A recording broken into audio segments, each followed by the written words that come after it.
يا أيها الذين آمنوا لا تدخلوا بيوتا غير بيوتكم حتى تستأنسوا وتسلموا على أهلها ذلكم خير لكم لعلكم تذكرون.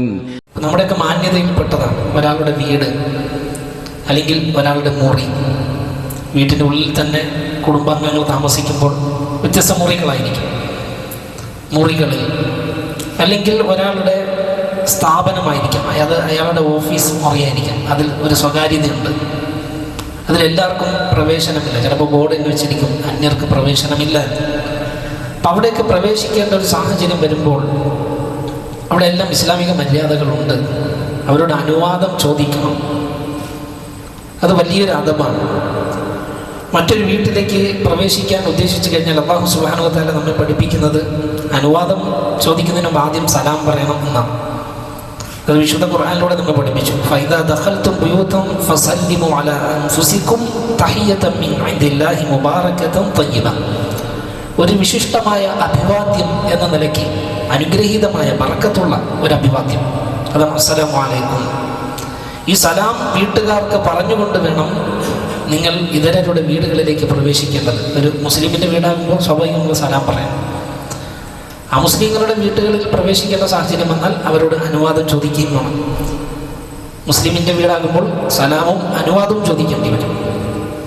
ഇത് ഒരു ഇസ്ലാമിക മര്യാദയാണ്. പ്രവേശന അനുമതി ചോദിക്കുക, ചോദിച്ചതിന് ശേഷം മാത്രം കയറുക. ചിലപ്പോൾ വളരെ അടുത്ത ബന്ധുക്കളാകുമ്പോൾ, സഹോദരങ്ങൾ അല്ലെങ്കിൽ അത്രയേറെ അടുത്തവരാകുമ്പോൾ നേരെ വീട്ടിലേക്ക് അനുവാദം ചോദിക്കാതെ ഗേറ്റ് തുറന്ന് ഡോറ് തുറന്ന് അങ്ങ് കയറുന്നൊരു രീതിയുണ്ട് പലപ്പോഴും. കാരണം അത്രയും വേണ്ടപ്പെട്ട രക്തബന്ധുക്കളാവും. പക്ഷെ എന്നാലും പാടില്ല. ഇസ്ലാമിക അധ്യാപനം അത് പാടില്ല എന്നതാണ്. പുറത്ത് നിൽക്കുകയും സലാം പറയുകയും ചെയ്തതിന് ശേഷം മാത്രം പ്രവേശിക്കണം. നമുക്ക് കാണാൻ പറ്റും, ലിബിഇ എന്ന സഹാബി അദ്ദേഹം ഉദ്ധരിക്കുന്നുണ്ട്.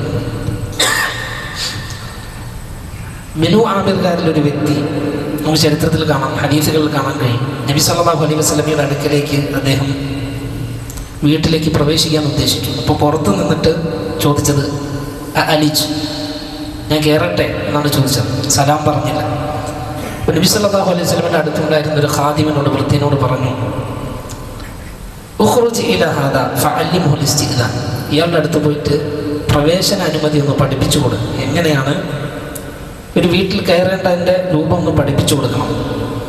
ആദ്യം അസ്സലാമു അലൈക്കും എന്ന് പറയണം, എന്നിട്ട് അദ്ഖുൽ, ഞാൻ വന്നോട്ടെ എന്ന ചോദ്യമാകണം. ഇത് ആ സഹാബി കേട്ടു. അപ്പോൾ അദ്ദേഹം ഉടനെ പ്രതികരിച്ചു, അസ്സലാമു അലൈക്കും അദ്ഖുൽ, താങ്കൾക്ക് സലാം, ഞാൻ പ്രവേശിച്ചോട്ടെ. കണ്ടോ, അതാണ് അതിൻ്റെ ഒരു മര്യാദ. റസൂലുള്ളാഹി സ്വല്ലല്ലാഹു അലൈഹി വസല്ലം പഠിപ്പിച്ചു കൊടുക്കുകയാണ് സ്വഹാബത്തിന്. അല്ലാഹു സുബ്ഹാനഹു വ തആല റസൂലിനെ അയച്ചത് ഹുവല്ലദീ ബഅസ ഫിൽ ഉമ്മിയ്യീന റസൂലൻ മിൻഹും യത്ലു അലൈഹിം ആയാതിഹി വയുസക്കീഹിം വയുഅല്ലിമുഹുൽ കിതാബ വൽ ഹിക്മ. റസൂലുള്ളാഹി സ്വല്ലല്ലാഹു അലൈഹി വസല്ലമയുടെ സിഫത്തായിട്ട്, വിശേഷണമായിട്ട് അല്ലാഹു തആല പറഞ്ഞു, അറബികളിൽ അക്ഷരജ്ഞാനമില്ലാത്തൊരു പ്രവാചകൻ അയച്ചു. പക്ഷേ അക്ഷരജ്ഞാനമില്ല എന്നതുകൊണ്ട് എല്ലാ വിജ്ഞാനവും അവിടെ ഉണ്ട്. വഹി, മനുഷ്യനെ സംസ്കരിക്കുന്ന ഹിക്മത്തും ഇൽമും കിതാബും, അത് വേദഗ്രന്ഥവും അതിൻ്റെ അധ്യാപനങ്ങളും തത്വജ്ഞാനങ്ങളെല്ലാം പഠിപ്പിക്കുന്ന പരിശുദ്ധ പ്രവാചകൻ മുഹമ്മദ് സല്ലല്ലാഹു അലൈഹി വസല്ലം അല്ലാഹു തആല പ്രശംസിച്ചാണ് ഖുർആനിലൂടെ പറഞ്ഞത്. എന്ത് നല്ലൊരു സംസ്കാരമാണ് സഹാബി കൊടുക്കുന്നത്.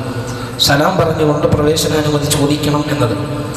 അതുപോലെ തന്നെ നബി സല്ലല്ലാഹു അലൈഹി വസല്ലം സഹാബത്തിൻ്റെ വീട്ടിൽ പ്രവേശിക്കാൻ നിന്നാൽ വീടിൻ്റെ വാതിലിൻ്റെ മുന്നിൽ നിൽക്കില്ലായിരുന്നു, നേർക്ക് നേരെ. കാരണം ഇറങ്ങി വരുമ്പോൾ, ഇല്ലെങ്കിൽ വീടിൻ്റെ അകത്തെ പല ദൃശ്യങ്ങളും കാണുന്ന രൂപത്തിൽ വീടിൻ്റെ വാതിലിൻ്റെ മുന്നിൽ നിൽക്കാറില്ലായിരുന്നു. മറിച്ച് നബി സല്ലല്ലാഹു അലൈഹി വസല്ലം ഒന്നുകിൽ വലതുഭാഗത്ത്, വീടിൻ്റെ വാതിലിൻ്റെ വലതുഭാഗം അല്ലെങ്കിൽ ഇടതുഭാഗത്തായി മാറി നിന്നിട്ട് സലാം പറയും.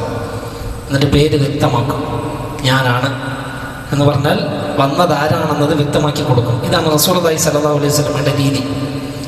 ആളുകൾക്ക് ബുദ്ധിമുട്ടുണ്ടാകാതിരിക്കാനാണ്. ഇത് നല്ല സംസ്കാരമാണ്. അവിടെ നിന്ന് പുറത്തു നിന്ന് അസ്സലാമു അലൈക്കും എന്ന് പറഞ്ഞുകൊണ്ടിരിക്കും. ഇത് നമുക്ക് ഹദീസുകളിൽ കാണാം. ഇനി അനുവാദത്തിന് ചില ക്രമങ്ങളൊക്കെ വെച്ചിട്ടുണ്ട്. 3 തവണ വരെ നമുക്ക് അനുവാദം ചോദിക്കാം. അനുവാദം കിട്ടിയില്ലെങ്കിൽ തിരിച്ചു പോകണം.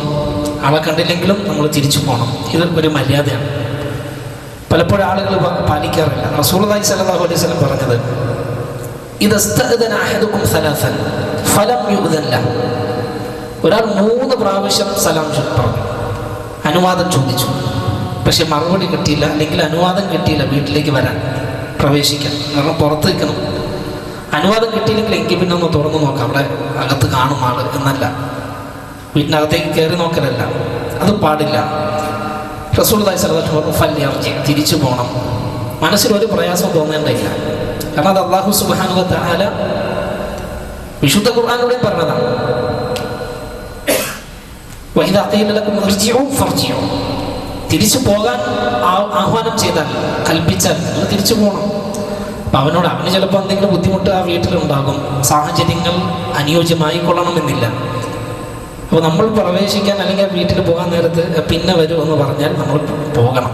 അതൊരു ഇസ്ലാമിക മര്യാദയാണ്. അതിലൊരു മനപ്രയാസവും നമുക്ക് തോന്നേണ്ടതില്ല. അതിലൂടെ ഒരു മുസ്ലിം അള്ളാഹുവിൻ്റെയും റസൂലിൻ്റെയും അധ്യാപനത്തെ സ്വീകരിക്കുകയാണ്, അതിലൂടെ പ്രതിഫലാർഹനായി തീരുകയാണ് ആ അദബ് സ്വീകരിക്കുന്നതിലൂടെ. അതുകൊണ്ട് യാതൊരു ബുദ്ധിമുട്ടും ആ ഒരു സന്ദർഭത്തിൽ നമുക്ക് ഉണ്ടാകാൻ പാടില്ല. മടങ്ങിപ്പോകാൻ പറഞ്ഞാൽ നമ്മൾ മടങ്ങിപ്പോകണം. വഇൻ ഖീല ലക്കും ഇർജിഉ ഫർജിഉ എന്ന് വിശുദ്ധ ഖുർആനിൻ്റെ അധ്യാപനമാണ്. അതുപോലെ തന്നെ അനാവശ്യമായി ഇപ്പോൾ നമ്മൾ 3 തവണയാണ് റസൂലുള്ളാഹി സ്വല്ലല്ലാഹു അലൈഹി വസല്ലം അനുവാദം ചോദിക്കാൻ പറഞ്ഞത്. അനാവശ്യമായി കോളിംഗ് ബെൽ അടിച്ചുകൊണ്ടേയിരിക്കുക, ഡോറിലോ ജനാലയിലോ ശക്തമായി മുട്ടുക, ഇതൊന്നും ഒരു വിശ്വാസിക്ക് ചേർന്ന അദബ് അല്ല.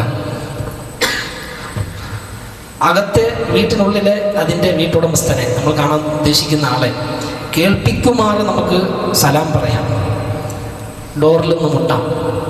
ആവശ്യമെങ്കിൽ ഈ 3 സലാം പറയുന്നതിൻ്റെ ഇടയിൽ ഒന്ന് വെയിറ്റ് ചെയ്യാം. അതിൽ തിടുക്കം കാണിക്കേണ്ടല്ലോ. ചിലരൊക്കെ പോയി കഴിഞ്ഞാൽ വീട്ടിലെ കോളിംഗ് ബെല്ല് ഇങ്ങനെ അമർത്തി പിടിച്ചുകൊണ്ടേയിരിക്കും ആൾ വരുന്നവരെ. ചിലപ്പോൾ എത്ര സ്നേഹിതരാണെങ്കിലും അതൊന്നും ആളുകൾക്ക് ഇഷ്ടപ്പെടണമെന്നില്ല. അത് മനസ്സിലൊരു അരോചകം, അനിഷ്ടം ഉണ്ടാക്കും. അത് ഒരു മുസ്ലിം ശ്രദ്ധിക്കേണ്ട വലിയ അദബുകളിലൊന്നാണ്. അതുപോലെ തന്നെ അനുവാദമില്ലാതെ വീടിൻ്റെ ഉള്ളിലേക്ക് നോക്കരുതെന്നാണ്. ഇത് എത്ര ആളുകളാണ് പഠിക്കാറുള്ളത്. ഒരാളുടെ വീട്ടിൽ പോയി കഴിഞ്ഞാൽ നമ്മൾ വിചാരിക്കാം നമ്മൾ അടുത്ത ബന്ധുക്കൾ, രക്തബന്ധുക്കൾ, എന്നാലും പാടില്ല, അത് പാടില്ല. സഹോദരന്മാരുടെ വീടാണെങ്കിലും, വാപ്പയുടെ പിതൃ സഹോദരന്മാരാണെങ്കിലും, ഉമ്മയുടെ സഹോദരി സഹോദരന്മാർ, അവരുടെയൊക്കെ മക്കൾ, അങ്ങനെ അടുത്ത രക്തബന്ധമുള്ളവരുടെ വീട്ടിലാണെങ്കിലും നമ്മളൊരു വീട്ടിൽ കയറി കഴിഞ്ഞാൽ ആ ജനാല തുറന്ന് നോക്കുക, കർട്ടൻ മാറ്റി നോക്കുക, ഇത് വിശ്വാസിക്ക് പാടില്ല. ഈ അനുവാദം ചോദിക്കൽ വെച്ചിരിക്കുന്ന എന്നെ കണ്ണിനാണ്. നബി സല്ലല്ലാഹു അലൈഹി വസല്ലം പറഞ്ഞത് ഇന്നമൽ ഇസ്തിഗ്ദാനു മിനൽ ബസർ, കണ്ണ് കാഴ്ച ഉള്ളത് കൊണ്ടാണ് ഈ അനുവാദം ചോദിക്കൽ എന്ന് വെച്ചേക്കുന്നത്. അപ്പോൾ പിന്നെ പോയിട്ട് അവരുടെ വീട്ടിൻ്റെ വിടവിലൂടെ നോക്കുക, അകത്ത് ഇവിടെ ആരുമില്ലേ, ഉറക്കമായിരിക്കും, അതൊന്നും നമ്മൾ അന്വേഷിക്കേണ്ട കാര്യമില്ല. നമ്മൾ പുറത്ത് നിന്ന് വിളിക്കുകയാണ് വേണ്ടത്, അനുവാദം ചോദിക്കുകയാണ് വേണ്ടത്. ഇത് ഇസ്ലാമിൻ്റെ വലിയ മര്യാദകളിൽപ്പെട്ടതാണ്. ഇത് നമ്മുടെയൊക്കെ വ്യക്തിത്വവും മാന്യതയും കാത്തു സൂക്ഷിക്കുന്നതിൻ്റെ ഭാഗമാണ്. പ്രത്യേകിച്ച് വീടുകളിൽ ചിലപ്പോൾ എന്തെങ്കിലുമൊക്കെ വസ്തുക്കൾ ഡെലിവറി ചെയ്യുന്ന ജോലിയുള്ള ആളുകളുണ്ടാകും. ഇപ്പോൾ ഓൺലൈൻ പർച്ചേസിങ് നടത്തുമ്പോൾ ആ വസ്തുക്കൾ എത്തിക്കുന്ന ഡ്യൂട്ടി ഉണ്ടാകും. അപ്പോൾ അവരൊക്കെ ശ്രദ്ധിക്കുക, അന്യൻ്റെ വീട്ടിൽ പോകുമ്പോൾ നമ്മൾ നമ്മൾ മുസ്ലിങ്ങളാണ്, അപ്പോൾ നമ്മൾ ഒരു വസ്തു എത്തിക്കുമ്പോൾ ഈ മര്യാദകളൊക്കെ ഉണ്ട്. ചിലപ്പോൾ അന്യമതസ്ഥരുടെ വീടുകളൊക്കെ ആയിരിക്കും, അവർ ഒരു വല്ലാത്ത അവസ്ഥയിലായിരിക്കാം, വസ്ത്രധാരണവും മറ്റുമൊക്കെ. ഇപ്പോൾ ഒരു മുസ്ലിം അവൻ്റെ ദൃഷ്ടിയെ നന്നായി നിയന്ത്രിക്കേണ്ടതുണ്ട്. അവരുടെ ഔറത്തിലേക്ക് കണ്ണുടക്കാൻ പാടില്ല. അത് ഇസ്ലാം വളരെ പ്രാധാന്യം കൊടുത്തതാണ്. ഒരു പുരുഷന് തന്നെ പൊക്കിളിനും മുട്ടിനും ഇടയിലുള്ള ഭാഗം ഔറത്താണ്, ഒരു സ്ത്രീക്കാണെങ്കിലും. എന്നിരിക്കെ ഒരു പുരുഷൻ അന്യസ്ത്രീയെ നോക്കുന്നതും അന്യസ്ത്രീ അന്യപുരുഷനെ നോക്കുന്നതും ഔറത്തിലേക്ക് നോക്കുന്നതൊക്കെ എന്ത് വലിയ തെറ്റാണ്. അതുണ്ടാകാൻ പാടില്ല. അതുകൊണ്ടാണ് ഇത്തരം ചില മര്യാദകൾ ഉണ്ടാകുന്നത് നമ്മളെ പഠിപ്പിക്കുന്നത്. അതുപോലെ അനുവാദം ചോദിക്കുന്ന സമയത്ത് പേര് വെളിപ്പെടുത്തണമെന്ന് കൂടി നമുക്ക് കാണാൻ കഴിയും. പേര് വെളിപ്പെടുത്തണം. അതുപോലെ ഉള്ളിലേക്ക് നോക്കുമ്പോൾ ആ നോക്കുന്ന വ്യക്തികളുടെ കണ്ണിനെ പ്രഹരിക്കാൻ പോലും ഇസ്ലാം അനുവാദം തരുന്നുണ്ട്. നബി സല്ലല്ലാഹു അലൈഹി വസല്ലം പറഞ്ഞതെന്ന് പറയാം, ഹദീസിൽ കാണാം, മനിത്തല ഫീ ബൈതി ഖൗമിൻ ബിഗൈരി ഇദ്നിഹി, അനുവാദമില്ലാതെ ആരുടെയെങ്കിലും വീട്ടിൽ ഓളിയിട്ട് നോക്കിയാൽ ഫഖദ് ഹല്ല ലഹും അൻ യഫ്ഖഹു ഐന, അവൻ്റെ കണ്ണിനെ കുത്തി പൊട്ടിക്കാൻ അനുവാദമുണ്ടെന്ന്. ഇത് ഇസ്ലാമിക നിയമമാണ്. റസൂലുള്ളാഹി സ്വല്ലല്ലാഹു അലൈഹി വസല്ലം കാരണം അനുവാദം വെച്ചത് കണ്ണിനാണ്, നോട്ടത്തിനാണ്. അപ്പം അതെന്ത് വലിയൊരു തെറ്റാണ്. അന്യൻ്റെ സ്വകാര്യതകൾ, ഈ പ്രൈവസി എന്ന് പറയുന്ന ഇസ്ലാം കൊടുക്കുന്ന പ്രാധാന്യം അത്രത്തോളം ഉണ്ട്. സ്വകാര്യതകൾ, ആ ആരുടെയും സ്വകാര്യതകളിലേക്ക് അനർഹമായി ഇടപെടരുത് എന്നത് വലിയൊരു അധ്യാപനമാണ്. ഇത് നമ്മൾ കാത്തു സൂക്ഷിച്ചേ മതിയാവും. അതുപോലെ തന്നെ പേര് വെളിപ്പെടുത്താൻ പറഞ്ഞെടുത്ത് റസൂലുള്ളാഹി സ്വല്ലല്ലാഹു അലൈഹി വസല്ലം മഹാനായ ജാബിർ ബിൻ അബ്ദുല്ലാഹ് റളിയല്ലാഹു അൻഹു അള്ളാഹുവിൻ്റെ ദൂതരുടെ അടുക്കലേക്ക് വീട്ടിലേക്ക് പിതാവിന് വലിയ കടബാധ്യതകളുമായാണ് മരണപ്പെട്ടത് അബ്ദില്ല. ജാബിർ റളിയല്ലാഹു അൻഹു ഈ ഒരു ആവശ്യം നബി സല്ലല്ലാഹു അലൈഹി വസല്ലമയിൽ നിന്ന് എന്തെങ്കിലും സഹായം കിട്ടുമോ എന്ന് വേണ്ടിയിട്ട് പോയതാണ്. അപ്പോൾ പുറത്ത് നിന്ന് വിളിച്ചു. റസൂലുള്ളാഹി സ്വല്ലല്ലാഹു അലൈഹി വസല്ലം ചോദിച്ചു, മൻ ഹാദ, ആരാണ്? അദ്ദേഹം പറഞ്ഞു, ഞാനാണ്. നമ്മൾ സാധാരണ ആളുകൾ പറയാറുള്ളതാണ്, ഇത് ഞാൻ തന്നെ. ഇത് ഫോൺ കോളിങ്ങിൽ നമ്മൾ ശ്രദ്ധിക്കേണ്ടതായി പണ്ഡിതന്മാർ പറയാറുണ്ട്. വിളിക്കുമ്പോൾ ഇത് ഞാനാണ് എന്ന് പറയുന്നതിന് പകരം വിളിച്ച ആള് മനസ്സിലായിട്ടില്ലെങ്കിൽ നമ്മൾ പേര് ബോധ്യപ്പെടുത്തി കൊടുക്കണം. ഇത് ഞാനാണ്, ഇന്ന ആളാണ്, ഇവിടെ നിന്നാണ് എന്ന് ബോധ്യപ്പെടുത്തൽ അതിൻ്റെ മര്യാദയാണ്. അപ്പോൾ അതൊക്കെ ശബ്ദത്തിലൂടെ ചിലപ്പോൾ ആളെ തിരിച്ചറിയണം എന്നില്ല. റസൂലുള്ളാഹി സ്വല്ലല്ലാഹു അലൈഹി വസല്ലം അത് അനിഷ്ടകരമായി കണ്ടു. ഈ ഞാൻ എന്ന് പറഞ്ഞാൽ ആരാണ്? അപ്പം അത് തിരുമേനിക്ക് അനിഷ്ടമായി എന്ന് നമുക്ക് ഹദീസുകളിൽ വ്യക്തമായി കാണാൻ കഴിയും. അപ്പം അതും ഒരു മര്യാദയാണ്. അതുപോലെ സന്ദർശന ശേഷം തിരിച്ചു മടങ്ങുമ്പോൾ അനുവാദം ചോദിക്കണം. വീട്ടിൽ വന്നു പിന്നെ എപ്പോഴും എണീറ്റ് പോയെന്ന് കണ്ടില്ല, അങ്ങനെ പോകുന്നൊരു സാഹചര്യം ഉണ്ടാകരുത്. ഒരു മജ്‌ലിസിൽ ഇരുന്നാൽ, ഇത് മജ്‌ലിസുകളിലും പാലിക്കേണ്ട അദബുകളാണ്.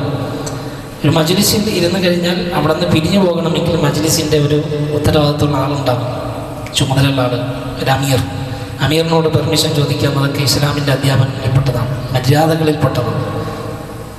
അന്നിരുന്ന് ഇങ്ങനെ കാണാതെ എണീറ്റ് പോകുക എന്നുള്ളതും നമ്മൾ സൂക്ഷിക്കേണ്ട കാര്യമാണ്. അതുപോലെ തന്നെ ഇത് കുട്ടികൾക്കും മക്കൾക്കും കൂടി ഈ അധ്യാപനങ്ങൾ വിശുദ്ധ ഖുർആനിലൂടെ തന്നെ അല്ലാഹു തആല പഠിപ്പിച്ചു ഒന്നാണ്. അപ്പോൾ ഇതിൻ്റെ പ്രാധാന്യം എത്ര വലുതാണ്. വിശുദ്ധ ഖുർആനിലെ ആയത്തുകൾ അവതരിപ്പിച്ചുകൊണ്ട് അല്ലാഹു സുബ്ഹാനഹു വ തആല അനുവാദം ചോദിക്കുന്നതിന് വേണ്ടി വചനങ്ങൾ വ്യക്തമായി പഠിപ്പിക്കുകയാണ്, അസ്സുകൾ. നമുക്ക് സൂറത്ത് നൂറിൽ തന്നെ കാണാം, പ്രായപൂർത്തി എത്താത്ത കുട്ടികൾ പോലും, പ്രായപൂർത്തി എത്താത്ത എന്ന് പറയുമ്പോൾ തീരെ ഇല്ലാത്ത ശൈശവ ദശയിലുള്ള വളരെ ചെറിയ കുഞ്ഞുങ്ങളുടെ കാര്യമല്ല, എന്നാൽ കുറച്ച് മുതിർന്ന എന്നാൽ പ്രായപൂർത്തി എത്തിയിട്ടില്ലാത്ത വകതിരിവുള്ള കുട്ടികൾ, അവരാണെങ്കിലും വീടകങ്ങൾക്കുള്ളിൽ വാപ്പയുടെയും ഉമ്മയുടെയും റൂമിൽ അല്ലെങ്കിൽ മുതിർന്ന ജ്യേഷ്ഠന്മാരുടെയും സഹോദരിമാരുടെയും റൂമിൽ വിവാഹം കഴിഞ്ഞവരുണ്ടാകും. അപ്പം അവരുടെയൊക്കെ റൂമിലും മറ്റുമൊക്കെ പ്രവേശിക്കുമ്പോൾ 3 സമയങ്ങളിൽ അനുവാദം ചോദിക്കണമെന്ന് അല്ലാഹു സുബ്ഹാനഹു വ തആല സൂറത്തുൻ നൂറിലെ 58-ാമത്തെ ആയത്തിലൂടെ നമ്മൾ പഠിപ്പിക്കുന്നുണ്ട്. യാ അയ്യുഹല്ലദീന ആമനൂ ലിയസ്തഅദിൻകുമുൽ ലദീന മലകത് അയ്മാനുകും വല്ലദീന ലം യബ്ലുഗുൽ ഹുലുമ മിൻകും 3 മറ. 3 അവസരങ്ങളിൽ അവർ അനുവാദം ചോദിച്ചു കൊള്ളട്ടെന്നാണ്. ഒന്ന്, മിൻ ഖബല സ്വലാത്തിൽ ഫജ്ർ, ഫജ്ർ നിസ്കാരത്തിൻ്റെ മുമ്പാണ്. ഇപ്പോൾ സുബഹി ബാങ്ക് കൊടുക്കുന്നതിൻ്റെ മുമ്പോ അല്ലെങ്കിൽ ആ ഒരു സമയത്ത് അവർ പുറത്തിറങ്ങുന്നതിന് മുമ്പ് റൂമിലേക്ക് കയറി ചെല്ലാൻ പാടില്ല, അവരുടെ സ്വകാര്യതകളിലേക്ക് പോകരുത്. പുറത്ത് നിന്ന് വിളിച്ച് സലാം പറഞ്ഞ് അനുവാദം ചോദിക്കണം. കയറേണ്ടതുണ്ടെങ്കിൽ എന്തെങ്കിലും പറയാനുണ്ടെങ്കിൽ പുറത്ത് നിന്ന് പറയണം. ഇതൊക്കെയാണ് ഇസ്ലാമിൻ്റെ മര്യാദ. ഇത് കുട്ടികളെ പറഞ്ഞു കൊടുക്കണം. പറഞ്ഞു കൊടുത്താൽ കുട്ടികൾ അത് ചെയ്യും. അത് മാതാപിതാക്കളാണ് ശ്രദ്ധിക്കേണ്ടത്. അത് അവരുടെ ഉത്തരവാദിത്തത്തിൽപ്പെട്ടതാണ്. അതുപോലെ തന്നെ രണ്ടാമത്, വഹീന തദഊന സിയാബകും മിന ത്വഹീറ, അങ്ങനെ ഒരു ശീലമുണ്ടെങ്കിൽ ഉച്ചയ്ക്ക് വിശ്രമിക്കുന്ന രീതിയൊക്കെ വീടുകളിലുണ്ടെങ്കിൽ മുറികളിൽ അവിടേക്ക് എന്ത് ചെയ്യണം, പ്രവേശിക്കുന്നതിന് മുമ്പ് ആ വാപ്പ വിശ്രമിക്കുന്ന സമയമാണ് അല്ലെങ്കിൽ ഉമ്മ വിശ്രമിക്കുന്ന സമയമാണ്, സഹോദരൻ അവൻ്റെ റൂമിൽ അവൻ വിശ്രമിക്കുന്ന സമയമാണ് എങ്കിൽ അപ്പോഴൊക്കെ ഒന്ന് ഡോറ് മുട്ടുക, പുറത്തുനിന്ന് സലാം പറയുക, കാര്യം പറയുക, നേരെ ഇടിച്ച് കയറലല്ല. കുട്ടികൾക്കാണ്, പ്രായപൂർത്തി എത്താത്ത കുട്ടികളുടെ വിഷയത്തിൽ കൂടിയാണ് അല്ലാഹു തആല പറയുന്നത്. അത് വളരെ പ്രാധാന്യത്തോടു കൂടി പഠിപ്പിച്ചു. അതുപോലെ തന്നെ 3-ാമത്തെ സമയം വമിൻ ബഅദി സ്വലാത്തിൽ ഇശാ നിസ്കാരത്തിന് ശേഷം. കാരണം വിശ്രമിക്കാൻ ഉറക്കത്തിലേക്ക് വീഴുന്ന സമയമാണ്. കാരണം മനുഷ്യർ മിക്കവാറും സാധാരണ പുറത്തിറങ്ങുന്ന ഡ്രസ്സല്ല ധരിക്കുക. വിശ്രമത്തിന് വേണ്ടി, ഉറക്കത്തിന് വേണ്ടി അർദ്ധവസ്ത്രങ്ങളായിരിക്കും ധരിക്കുക, നേരിയ വസ്ത്രങ്ങളായിരിക്കും ധരിക്കുക. അതുപോലെ തന്നെ ഉറക്കത്തിൽ വീണിട്ടുണ്ടെങ്കിൽ വസ്ത്രത്തിൻ്റെ കോലം തന്നെ മാറിയിട്ടുണ്ടാകും, അത് ഔറത്ത് വെളിവാകുന്ന രൂപത്തിലൊക്കെ മാറിയിട്ടുണ്ടാകും. അപ്പോൾ ഒരാളുടെ ഔറത്ത് കാണുക എന്ന് പറഞ്ഞാൽ അത് എത്ര വലിയ വിഷയമാണ്. ഔറത്ത് അനുവദിക്കപ്പെട്ടത് തന്നെ ഇണകൾക്കാണ്, ഭാര്യയ്ക്കും ഭർത്താവിനും. ബാക്കി അല്ലാത്ത എല്ലാ ഔറത്ത് തന്നെയാണ്. ചില കാര്യങ്ങൾക്ക് നീക്കുപോക്കുകളുണ്ടെങ്കിലും ഒരു സ്ത്രീക്ക് പോലും, പിന്നെ ഉമ്മയ്ക്ക് മകളുടേതാണെങ്കിലും പ്രായപൂർത്തി എത്തിക്കഴിഞ്ഞാൽ ഔറത്തൊന്നും നോക്കാൻ പറ്റൂല. പുരുഷന് സഹോദരന്മാരാണെങ്കിലും വാപ്പയും മകനാണെങ്കിലും ഔറത്ത് നോക്കാൻ പറ്റൂല. പൊക്കിളിനും മുട്ടിനിടയിലുള്ള ഭാഗം ഔറത്താണ്, അത് കാണാൻ പാടില്ല. ഇത് ഇസ്ലാം പഠിപ്പിക്കുന്നത് 7 വയസ്സിന് താഴെ ഉള്ള ചെറിയ കുട്ടികളാണെങ്കിൽ ആ ഔറത്തിൽ ഇളവുണ്ട്, അവരുടെ ഔറത്ത് കാണുന്നതിൽ ഇളവുണ്ട്. അതല്ലാത്തത് ഇസ്ലാം ഇളവ് നൽകിയിട്ടില്ല. ഒരാളുടെ ഔറത്ത് കാണുക എന്ന് പറഞ്ഞാൽ ഇതൊരു മോശമാണ്. ആ ഒരു സാഹചര്യം നമ്മൾ സൃഷ്ടിച്ചെടുക്കരുത് എന്നതാണ് അല്ലാഹു സുബ്ഹാനഹു വ തആല ഇത് നമ്മെ ഉപദേശിക്കുന്നത്. അത് പ്രത്യേകം ശ്രദ്ധിക്കേണ്ടതാണ്. പ്രായപൂർത്തി എത്തിയാൽ, കുട്ടികളുടെ കാര്യം ഇങ്ങനെയാണെങ്കിൽ പ്രായപൂർത്തി എത്തിയാൽ അല്ലാഹു സുബ്ഹാനഹു വ തആല തൊട്ടടുത്ത വചനത്തിലൂടെ സൂറത്തുൽ നൂറിൽ പറയുന്നത് നമുക്ക് കാണാൻ കഴിയും.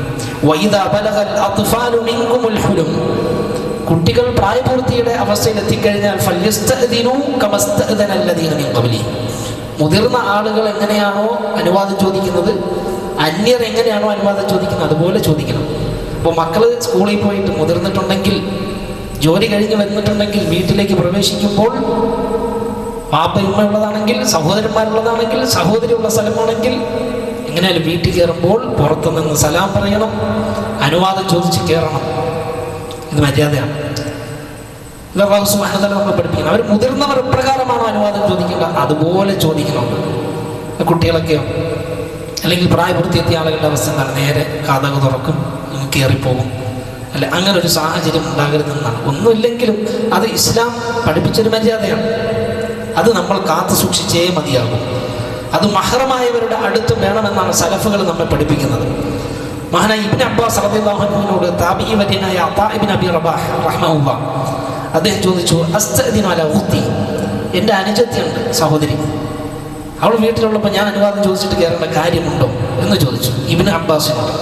ഇബ്നു അബ്ബാസ് റളിയല്ലാഹു അൻഹു പറഞ്ഞു, ഞാൻ വേണം. അപ്പോൾ അതാ റഹ്മഹുല്ലാഹ് വീണ്ടും ആവർത്തിച്ചു. ഇബ്നു അബ്ബാസ് എന്ന സ്വഹാബിയുടെ ശിഷ്യനാണ്. അദ്ദേഹം ചോദിച്ചു, ഈ 2 സഹോദരിമാർ എനിക്കുണ്ട്, 2 പേര് എൻ്റെ മടിത്തട്ടി കിടന്ന് വളർന്നവരാണ്, ചെറുപ്പം മുതലേ അങ്ങനെ ഞാൻ ഓമനിച്ചവരാണ്. അവരുടെ അടുത്ത് പോകുമ്പോൾ എനിക്ക് അതിൻ്റെ ആവശ്യമുണ്ടോ? വീണ്ടും ചോദിക്കുകയാണ്. അപ്പോൾ ഇബ്നു അബ്ബാസ് റളിയല്ലാഹു അൻഹു പറഞ്ഞു, ഞാൻ അതുഹിബ്ബു അൻ തറാഹുമാ ഉരിയാനത്തൈൻ, വിവസ്ത്രകളായി നഗ്നരായി നിന്റെ 2 സഹോദരിമാരെ കണ്ണുകൊണ്ട് കാണാൻ നീ ആഗ്രഹിക്കുന്നുണ്ടോ എന്നാണ്. ചിലപ്പോൾ ഒരു വസ്ത്രം മാറുന്ന സന്ദർഭം, മറ്റെന്തെങ്കിലുമൊക്കെ സാഹചര്യങ്ങൾ, ഉറങ്ങുമ്പോൾ വസ്ത്രം നീങ്ങിയിട്ടുണ്ടാകും, ഔറത്ത് വെളിവായിട്ടുണ്ടാകും, ഇങ്ങനെ കാണാൻ നീ ആഗ്രഹിക്കുന്നുണ്ടോ? ഒരു വീടകങ്ങളിൽ പോലും സഹോദരങ്ങൾ, സഹോദരിമാർ, വാപ്പ, മക്കൾ, ഇവരൊക്കെ ഔറത്തിൻ്റെ വിഷയത്തിൽ എത്ര സൂക്ഷിക്കണമെന്നാണ് ഈ അധ്യാപനങ്ങൾ നമ്മളെ പഠിപ്പിക്കുന്നത്. സ്വന്തം മാതാവാണെങ്കിലും നമുക്ക് കാണാൻ കഴിയും. ഹുദൈഫ റളിയല്ലാഹു അൻഹു സഹാബിയാണ്. അദ്ദേഹത്തോടും ഒരാൾ ചോദിച്ചു, അസ്തഅ്ദിനു അലാ ഉമ്മി, എൻ്റെ ഉമ്മയുടെ അടുത്ത് പോകുമ്പോൾ അനുവാദം ചോദിക്കണം. ഉമ്മ വേറെ വീട്ടിലായിരിക്കാം, ഒരു വീട്ടിൽ ഉമ്മയുടെ റൂമായിരിക്കാം, പല സാഹചര്യങ്ങൾ. സ്വകാര്യതയുണ്ടോ? അനുവാദം വേണം, അത് അനുവാദം വേണം. അവിടെ ഹുദൈഫ റളിയല്ലാഹു അൻഹു ചോദിച്ചപ്പോൾ അദ്ദേഹം പറഞ്ഞു, ഇല്ലം തസ്തഅ്ദിൻ അലൈഹാ റഅയ്ത മാ തക്റഹ്, ഉമ്മയുടെ അടുത്താണെങ്കിലും അനുവാദം ഇല്ലാതെ കയറിയാൽ നിനക്ക് അനിഷ്ടമായ പലതും കാണേണ്ടി വരും, ഔറത്ത് കാണേണ്ട ഒരു സാഹചര്യം വരും സ്വന്തം മാതാവിൻ്റെ. അതൊന്നും ഉണ്ടാകരുത്, അത് മര്യാദയല്ല എന്നാണ് പഠിപ്പിച്ചു കൊടുക്കുന്നത്. അത് പ്രിയപ്പെട്ടവരെ, നമ്മളെല്ലാവരും ശ്രദ്ധിക്കേണ്ട പ്രധാനപ്പെട്ട ഒരു കാര്യം തന്നെയാണ്. അല്ലാഹു സുബ്ഹാനഹു വ തആല ഇത്തരം ആദാബുകൾ ശീലിക്കുവാൻ, ജീവിതത്തിൽ നിലനിർത്തുവാൻ നമുക്കെല്ലാം തൗഫീഖ് നൽകുമാറാകട്ടെ. നമ്മളെല്ലാവരും ശ്രദ്ധിക്കേണ്ട കാര്യമാണ്. സ്വകാര്യതകൾ അത് മാനിച്ചേ മതിയാകും. അത് നമ്മുടെ വ്യക്തിവിശുദ്ധി, മാന്യതയുടെ ഭാഗമാണ്. അല്ലാഹു അനുഗ്രഹിക്കുമാറാകട്ടെ.